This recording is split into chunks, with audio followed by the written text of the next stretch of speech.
Hi, welcome to week 26. Got the window open, I just realized, so I'm going to go close that and I'll be right back. I've got Pamela Colman Smith on the phone because today I'm recording this on the 19th and yesterday, the 18th, was the anniversary of her death. And quite unfairly, she died. Completely unfairly. She died basically poor, broke, and uncredited for what she did in her cards, even though everybody knew. And there was a huge community, and I'm still looking into whether or not D.H. Lawrence, my guy, one of my guides, that's been with me for so many years, because he hung out with W.B. Yeats, and of course she worked with W.B. Yeats, so they must have crossed paths. But I wanted to thank Pamela today, and everything. I'm going to get into, I've got to use multiple decks to get it done, but we'll get into the Aquarius and 11th house placements and Saturn and Uranus and whatever planets you have. We'll get into them through the tarot cards today. But yeah, I'll use starting primarily with Pamela's cards. And so yeah, thank you, Pamela, and much love. And what's really neat is that my North Node hits either the day of her death, which is not a, I'm not happy about her death, but my North Node probably arrives the day before on the 17th. But it's pretty much right after one of my other main guides, Agatha Christie, whose birthday is on the 15th. Virgo is a major season for a lot of my working guides, my professional guides. And so, well, actually, you know what? Mallory and Jazz, two of my murder victims, which sounds wrong. I did not murder them. Other people did. But they, you know, because I'm Scorpio, I work, well, not every Scorpio works with people who have passed over, but I do. And it's one of the things that brought me into this completely, totally. And so, no, Mallory's anniversary is coming up of her death on the 24th, and Jazz was pulled off life support, like I've said before, on the 3rd or 4th of September. So no, September's just a really big, yep, big deal. I want to say I gotta look into Christiane Flug. He's another, the artist. I've got to remember what her dates are. Okay, oh, another thing I wanted to check into, I had it loaded. There are corrections I need to make to the calendar. We'll do that in a minute. Let me get this up. Look at how loaded this Virgo is. Like, she's busy right now. If I could just get this to, the camera can't even focus because it's got so much light in it. Now, I made a mistake in the calendar back on the 6th. I said Venus was direct in Libra. I don't know how I let that happen. Well, I overwhelmed in making the book. But anyway, Venus was direct in Virgo on the 6th. And now, in a couple of days, she's going to be direct in Libra. So, but I have on the 23rd, Mercury going direct in Libra. And that's clearly not correct. Venus is clearly beating Mercury out. Because Mercury's about to go retro anyway, and not to Virgo, but in Virgo. So that's another correction. And then, let me just see. Here we have our moon. It's going to be a full moon in Pisces. Right now it's still in Aquarius, lining up, and there's Neptune right between it and Pisces. So that's going to be some interesting energy. We shouldn't feel, well, I know you're supposed to be able to feel the effects of the moon a few days before and a few days after. The waves, the water on Earth doesn't really react to the moon cycles until about 12 hours after they've been hit by the energy. So I imagine we're something fairly similar because it's the water in us that responds to the moon. So yeah, that's, I got that. That's all we'll do with the phone. I'm not going to do a bunch of holding the phone up to the camera this time. This time we're going to be on paper. I've got my list of things I want to talk about. Aquarius is, it's probably complex for everybody. I think there's just a lot going on in this hostel, and I think I was right, very right. It's interesting to compare the energy, well, of course it's interesting to compare the energy of the hostel to the compound, the embassy compound, and the Gemini penthouse. It's been quite the, in terms of how to work with lots of other people's energies. I find, what I'm thinking is that I'm finding air energy to be very matrix. There's a touch, yes, there's a touch of the fantastic, absolutely. Well, there's a tremendous amount of fantastic, but it's like harnessing the fantastic into mind, right? Which only makes sense. It only makes sense. So the interesting contrast between you would think, like we think of the earth as being more grounded, more matrix, right? Because of the pentacles. But earth actually, because Taurus rules the fairy world, I think I'm going to hedge bets that the earth energy is actually a little more a little more connected to phantasmagorical, in a very, fairy way than even the air energy. So that's kind of catching me off guard. I wanted to mention that. So let's see, on my to-do list, yeah, let's tackle, I've got Saturn, the Saturn placements in my chart, Uranus placements with the aspects. I'm going to show aspects. This is the 11th house energy, Queen and King of Swords, as far as I'm concerned, because 11th house. So all that, around career energy. And the Fool as Aquarius. I know we used it as Aries in first house, but I'm going to use it as an indicator right now for Aquarius, because that energy, but so corrections here. So see, on the 6th, that's got to be corrected.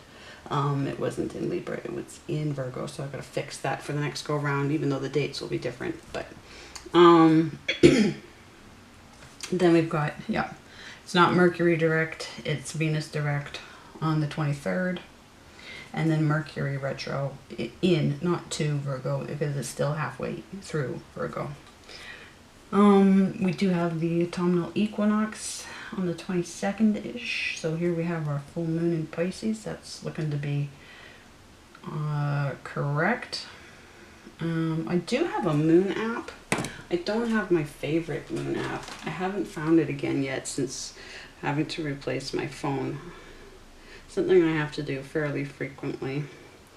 My phones get into accidents, but yeah, I have this app. This isn't the same one as I've had before, but and I'm still looking for it, because the one I had before, you can actually like move the moon itself, and it will progress as you move it through, waxing and waning and all that. But this is still. But what bugs me is they say tropical zodiac at the bottom, that it will be a full moon in Pisces, but that's not tropical. That's actually sidereal. So little inaccuracies like that kind of get to me. That is Moon Phase Calendar, that app, if you want that. I'll hold it up. That's the last thing I'll hold up to the phone, to the camera. God, Kristen, get your words. So Sky Safari, Stellarium, and Moon Phase Calendar. When I find the other app again, then I will be sure to share that with you. Okay, so that's that part. Then I wanted to touch base on the fact that we're just finishing up that midpoint in house number 6 in the September, and that's actually like my north node, represented by the 10 of Cups, actually hits that overlap. It's so interesting. I don't think I have another planet like that. Well, not that the North Node's a planet, right? But a placement. And it's so, we've just those middle 5 to 6 days of the Virgo season, because we're just crossed over into the tropical from the sidereal. Is that what I'm saying? No, I'm saying from the, Yeah, from the tropical to the sidereal. Okay. If that's what I said. So those middle days, they're good for organizing. Is it true? What have I been doing from the about the 14th, the 15th, once the sun hit Virgo? What have I been doing? And so tomorrow's the 20th. Have I been doing a lot of organizing? Oh yes, it all has been about, not intentionally, I let go of, because you don't want to make things fit. Same as with any reading.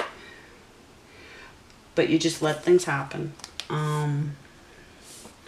And so it was a week of rough sleeping because of my cats, because of all the work and because of how my cats are reacting to all the work. But yeah, I started actually showing myself some mercy because of how much work there is. I started actually trying to look after myself a little bit better. Not intentionally. It's so, what I have to do right now is so, I mean, you can see it's been a couple of months since I've done any readings just because I can't.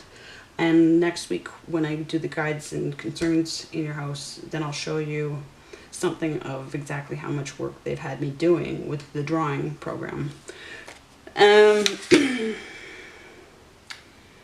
And so it's all been about that. It's been about not only the drawing program, but getting organized with this, getting organized, and they're crossing paths often enough. So I have that. I'm not sure where my 16th. I've got the 15th there. Somewhere in here is my. Oh, I want that page. Okay, but I can say yes. I can say yes, absolutely right now. This is proving to be true. If I'm right, then it's also proving to be true for you. So I wanted to check in on that.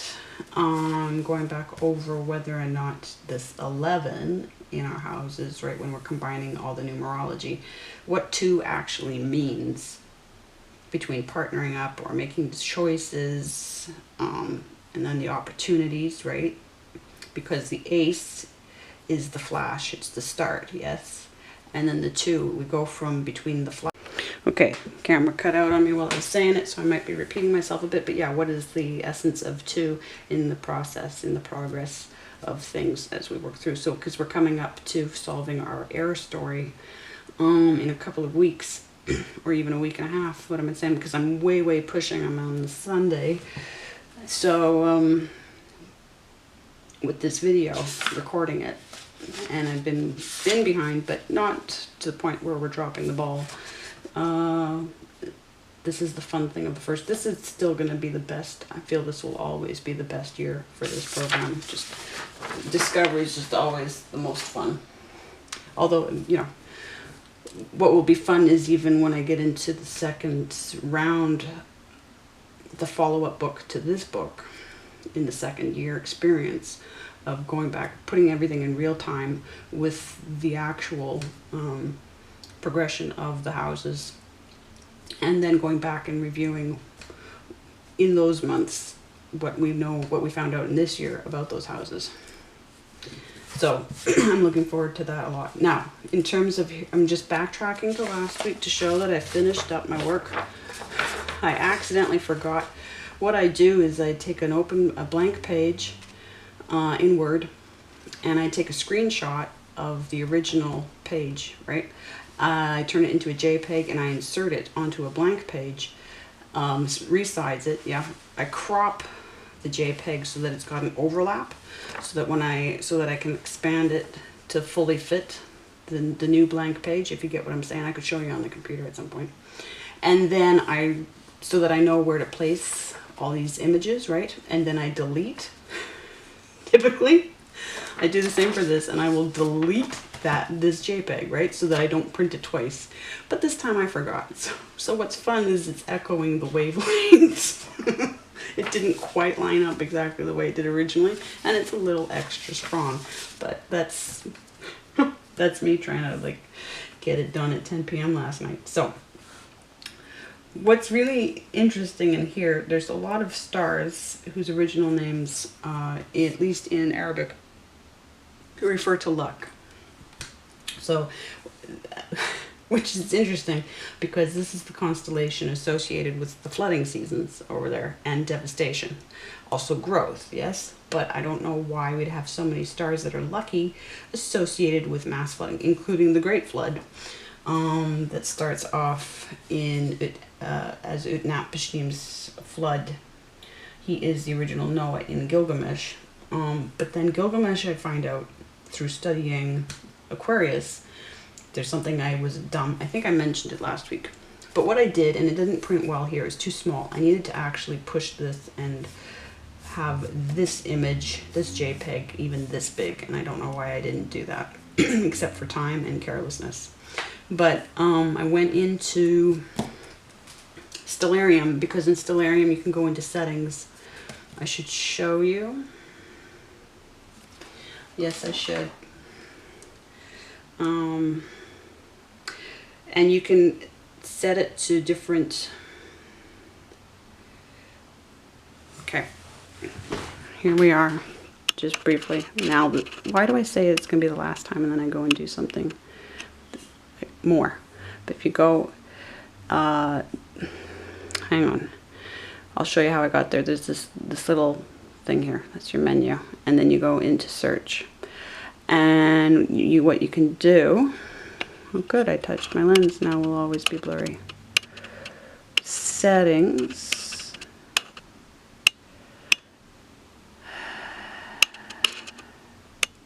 There.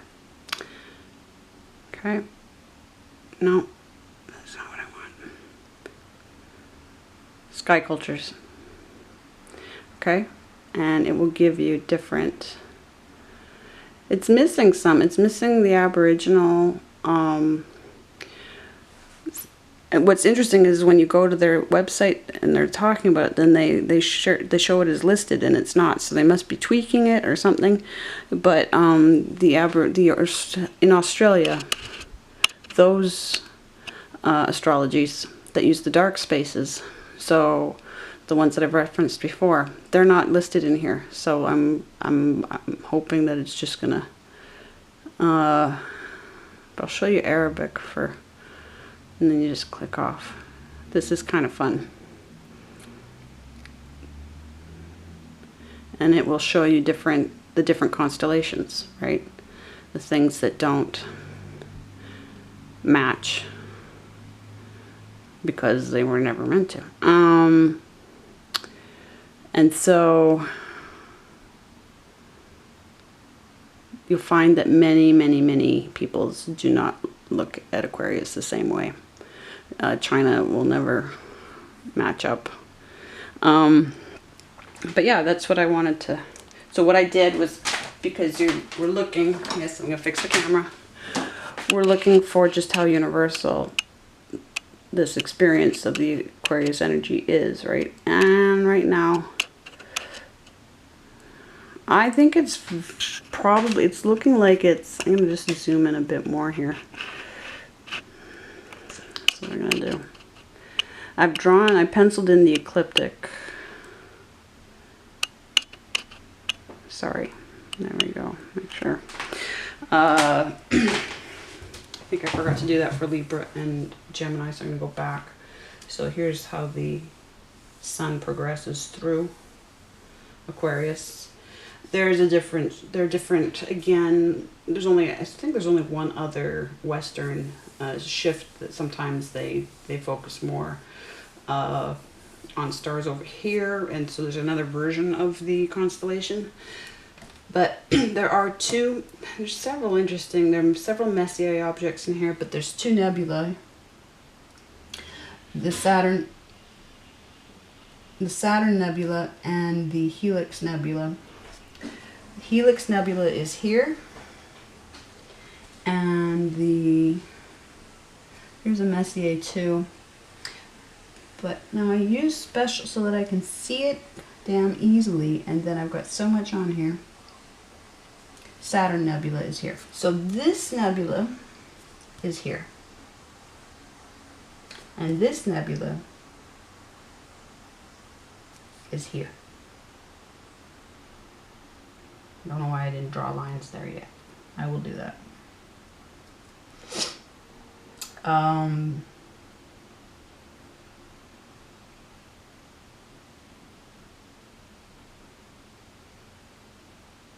else? I think there are some things, but yeah. So Saddle Sud, one of the luck of lucks. I'm pretty sure that's a really bad translation. Sadal Malik, first lucky star of king, second lucky star of tents, T-E-N-T-S.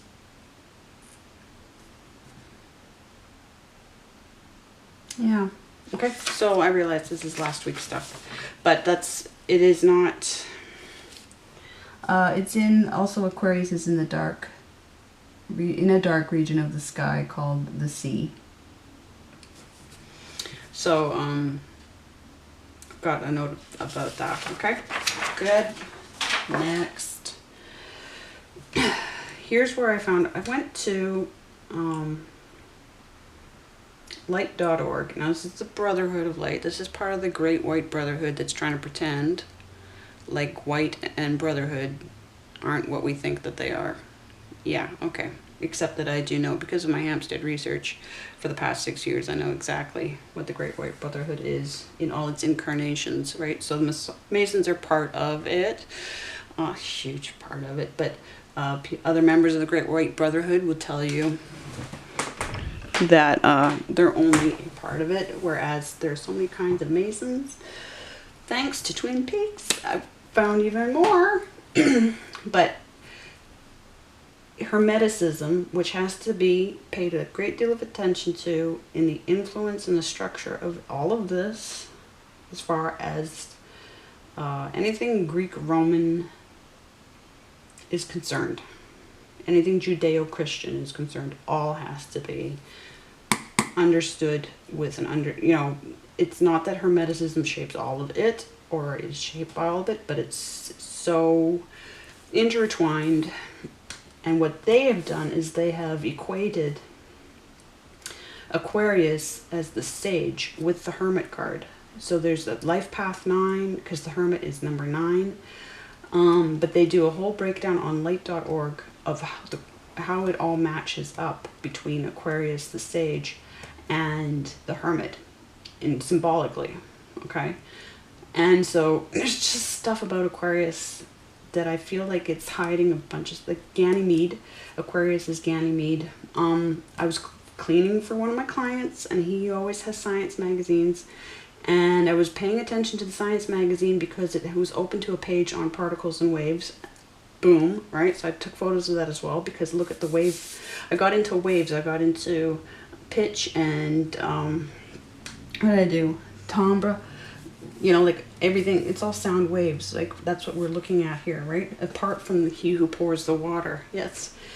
But the story of Ganymede and Zeus taking him as a lover, a forced lover, and Ganymede's young, right? And Zeus comes down as Aquila, the eagle. So there's an ad in the science magazine for Aquila magazine for children. I'm like, that's not good. So I look into Aquila magazine. I'm like, why the hell would you name your magazine for children after Zeus? Zeus's embodiment, and I already know the answer. Okay, come with me to Hampstead Research, and as soon as I see Aquila, I'm like, oh shit. So I take a photo of that, I look it up, I find the people who run Aquila magazine, and they actually are supported by and work in conjunction with an organization that does what's called Super Weeks. It had to rename itself in the 80s. It had to shut down as one form and open as another, where they basically try to help all kids have a time away from home. Now, I know personally some people that have had children in those programs that have had horrible things done to them in it, and that's what those programs are truly. I've already got their names from their business registration pages that are listed publicly. Not that they list them publicly, but the business registration pages in the UK. And this is based in the UK. I also found that they are handled by New Leaf Publishing. There's also a New Leaf Publishing in the US. And I can't say that I can find a direct connection between them. And there might not be one. But you can find out things through people's names. And the one in the States is very connected to you know, this sort of light dark, like the I am movement, the Great White Brotherhood stuff. So this is all in one shape or form connected. But yes, I got into resonance. There's actually, I found over here, I looked up the connection between resonance. Is there a law of resonance in science, right? And if you look into so I've got articles here. Nature and Physics, nature.com, Going into Resonance is an excellent short article by Mark Buchanan, giving you the history of the study of resonance in physics and sound, and it was primarily a sound phenomenon. It wasn't accepted by other scientists as anything major until bridges started collapsing because of how real resonance is. Now, for us on a psychic level, in readings and everything, as it resonates, yes? So here's the science proving, okay? But there's one page, lilyrosejewelryco.com. The law of resonance states the rate of vibration projected will harmonize with and attract back energies with the same resonance. This is where the law of attraction comes into play. When two objects or people come together, they will both be putting out their own resonances. So we're talking about the manipulation and the law of attraction of what's a scientific principle with resonance, which is going to have different applications and limitations, yes? So we have a perversion of science through, you know, manipulation, spiritual manipulation through law of attraction. Because it is not being honest about resonance. It's not being honest to this. Now, they would argue with me, but no. So that gives me more to work with in dealing with Kabbalah. What else? Yeah, the connection to Utnapishtim and Gilgamesh. Gilgamesh journeys through the zodiac. Right. Aquarius, as I have suggested, now this is mythicjourneys.org.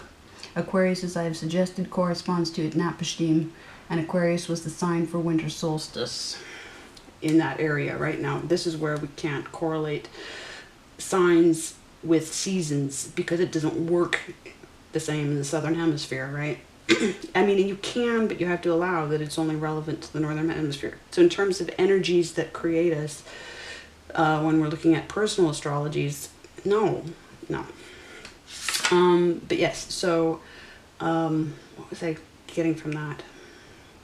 Gilgamesh is our story of going through the zodiac. Gilgamesh and Enkidu in the one part of the Gilgamesh story, they are the twins and they are progressing through the zodiac. The labors. Hercules is based on Gilgamesh. So his labors, and he has to kill a bull. He's going through Taurus. Then he has to deal with a lion. He's going through Leo, right? And everything has to deal with the Cancer. And he's got to go, and then he ends up through. All the signs are accounted for except for Aries. And there's an excellent. I think it's even. Who is it that I found? It might be this same light.org that they get into it. Yeah, I think so. Where they no, that's mythicjourneys.org. Okay, so it's mythicjourneys.org that I have to thank for that. And I've got screenshots of all of it. But we're looking at how many stories do we have? I never thought. I don't. For years, I've studied Gilgamesh. I've got my hardcover copy illustrated of it, and it still didn't dawn on me that he was progressing through the zodiac, and that's what it was about. It's initiatory. It's magic story. So, so that's to catch up on last week. Now, to get into this week, to get into the birth chart. Is there anything that... Ooh, dogs.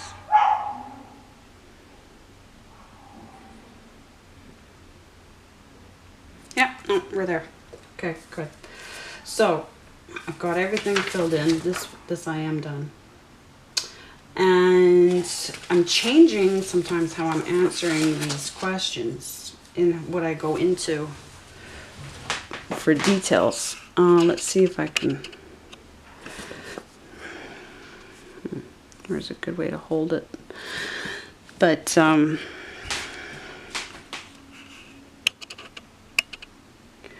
are there any planets in house number 11? And so I go through the whole, and I go through their card placements. Now I've got my North Node and I've got my Pluto. So there I've got North Node and Pluto. And in my Ezra Regio Montanus 11th house, it's empty. So I make a note of that. And that's where I actually had some fun getting into the solution. You know how I said the solution to an empty house is buried under the problem of it. So you look at what cards line up with that empty house. You look at where that empty house is. And those are your answers. Never mind the aspects so much. Because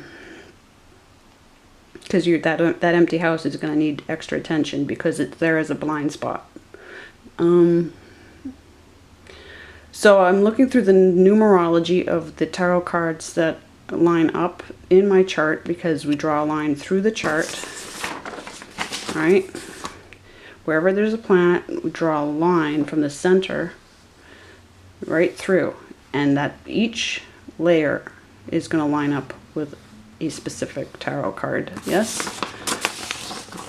And for me, that tells the story of, it does tell the story of my experiences because of that planet. And then of course we look to the planet pages, to the years. Now I realize that especially in Vedic astrology, they'll give maturation. They'll say the planets mature at this year and this year, right? And those are different years than the years that I've looked at. But I've looked at cycles of the planets. So of course there would be other layers to it, but I'm still sticking with my cycles. They do, was it KRS Astrology? Pointed out that, no, it's not. It was a website I found that pointed out that Rahu, the North Node, matures at age 43, and Ketu, the South Node, matures at age 48. But what I'm finding out is, what I actually ended up paying attention to was between ages 39, and I'm 43 now, exactly how many planets were really bringing their, you know, like things were culminating completely between 39, and they'll continue to culminate probably till 44, maybe I guess till 48, but the bulk will be between 39 and 44, because of course 44 brings us to a master Mercury number, right? Bloody Masons. It's definitely a Mason that set this universe up, I'll tell you that. But it'll be somebody else that solves it. They have no intention of solving it. They love it exactly the way it is. They pretend.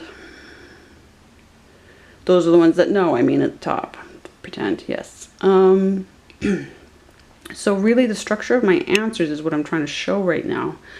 I'm getting more and more into, now that I'm comfortable with the aspects and what it means, but also the card placements.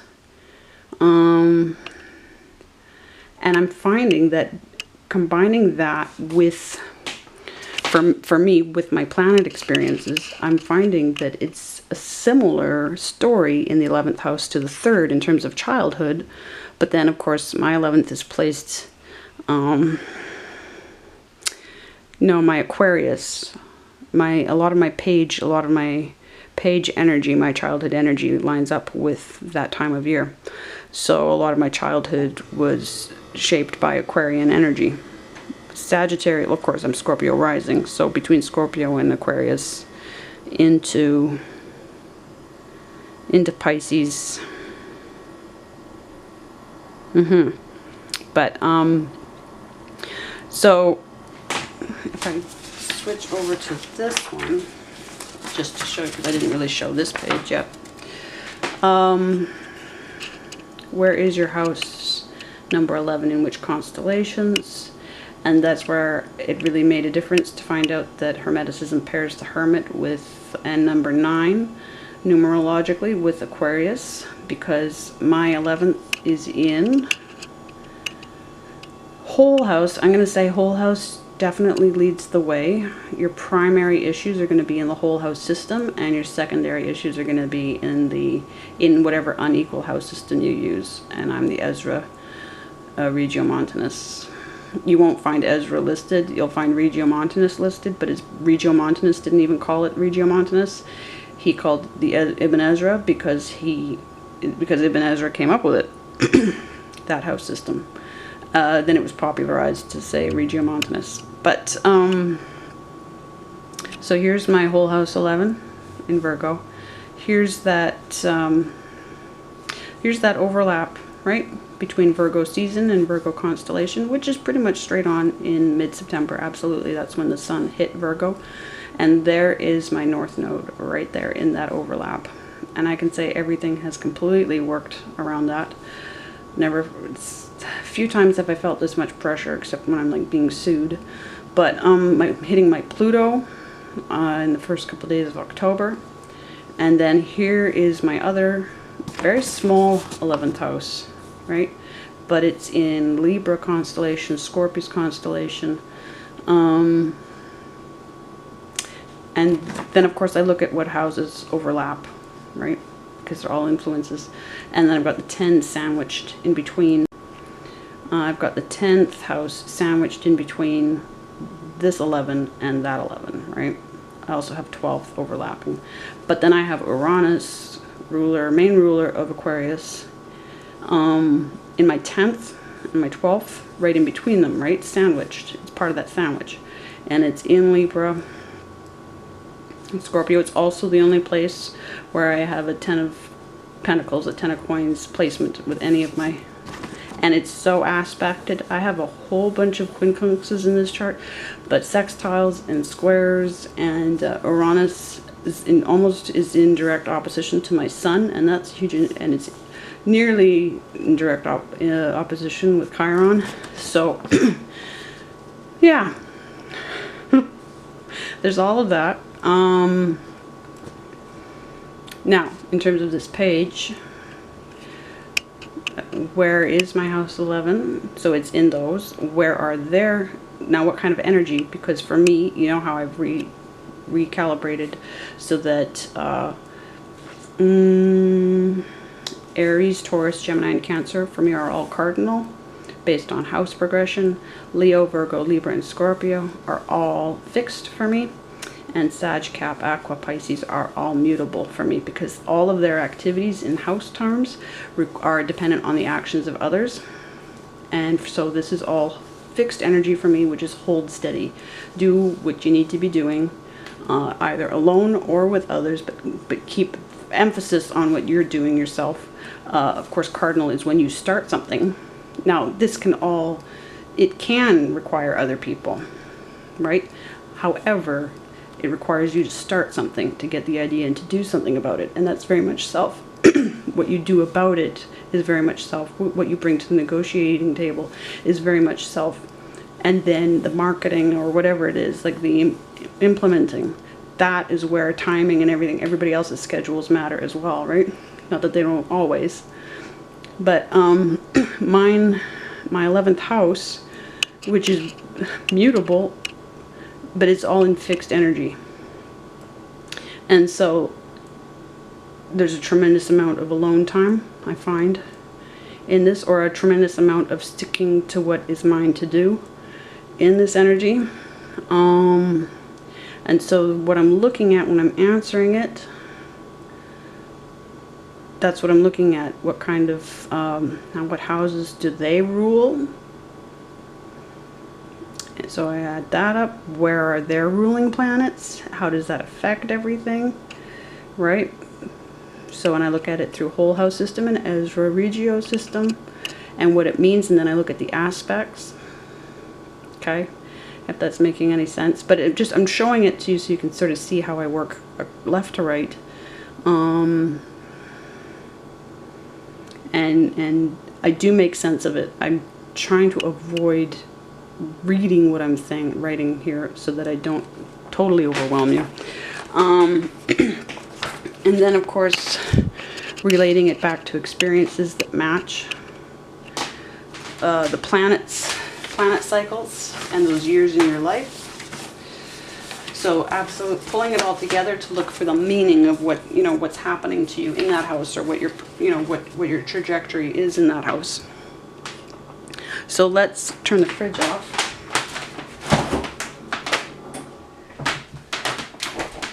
And let's get into the cards. I'm gonna press pause and start over again so we've got a fresh moment. Okay, so starting with my Aquarius placements, right? Let's take this as being the Aquarius. So what I'm doing is I'm looking at Aquarius season between the tropical and the sidereal, right? So that wedge. Okay, and what do I have in there? I have second house. So this was page energy, so this would be childhood energy. Yes, this is the youngest energy of the tarot. And it's student teacher energy. It is contracts energy. It's, you know, it's the institution's energy. It's, you know, either hospitals, churches, authorities. I use this as my Chiron card. But yeah, all of this. So this is this energy hitting with my second, and it's an empty house. My second house in both systems is an empty house. So this is where all my challenges have been placed, my blind spots, my biggest ones. The ones that if we were looking at your chart and I go, okay, what are some of the overarching targeted areas of your life by, you know, the devil's out to get you and hold you back, where? This would be one of them. So that is the first. And then, what the hell did I do with the rest? I put things down. Oh my God. Right, okay. That, okay, it progresses through my third house. So same situation, and my fourth house. Yes, and I've brought in other decks because I run out of cards, right?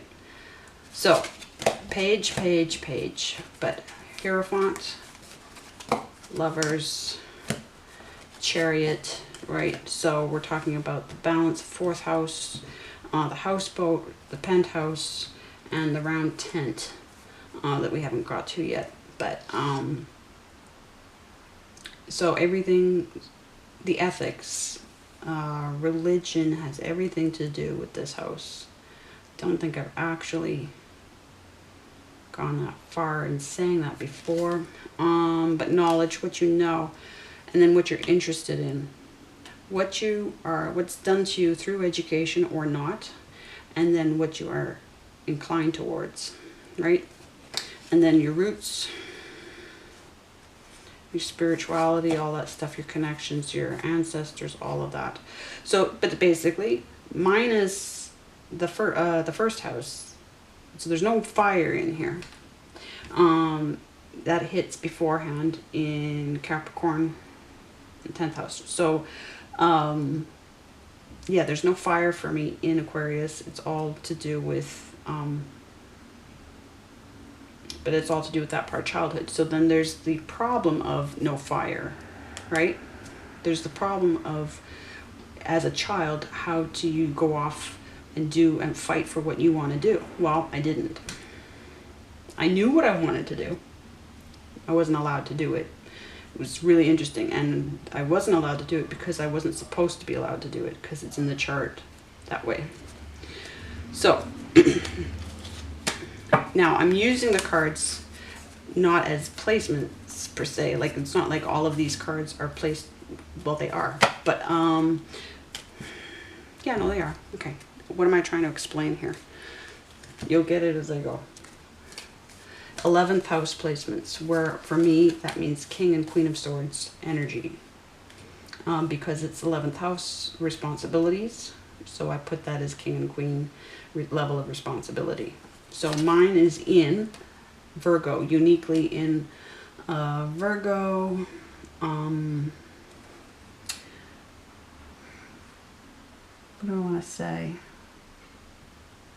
It's not just Virgo though. No. But Virgo also being the echo of, in Hermeticism, of Aquarius as the sage, but it carries for me the Knight of Pentacles energy. So that's slow moving but steady, right? So look at these energy paired with this energy. And then it goes through. It's also in Libra. So this is, so where it starts to hit then is, let's say when I'm a student, an older student, right? Through to middle age kind of thing. Yes. So these two must be a little bit frustrated with this level of ability and awareness. But this is also where I'm most certain. So as I've got this kind of certainty in my Knight of Pentacles. Did I say Page of Pentacles? Knight of Pentacles. But this is, see how it's all fixed for me? It is like the Knight is the mediation. It's the mediator. It's the go-between, right? It follows kings and queens' orders. It delivers a message. It takes a reaction. It sometimes, the Knight might die for delivering a message that isn't wanted. You know, runs the risks. These are where the risks are. Yes, the Knight is who risks himself plus everything, yes, or herself. So I've got it in Virgo, Libra, and Scorpio. So then, of course, we're talking about all the Virgo concerns, and Mercury, and Venus, and Pluto, Mars, but justice issues. So, yes, I do find that I have very strong skills in justice issues. I've got a lot of experience in those, right? So that all matches up. But yeah, so that's how I place it for, we don't need to go into everything about me.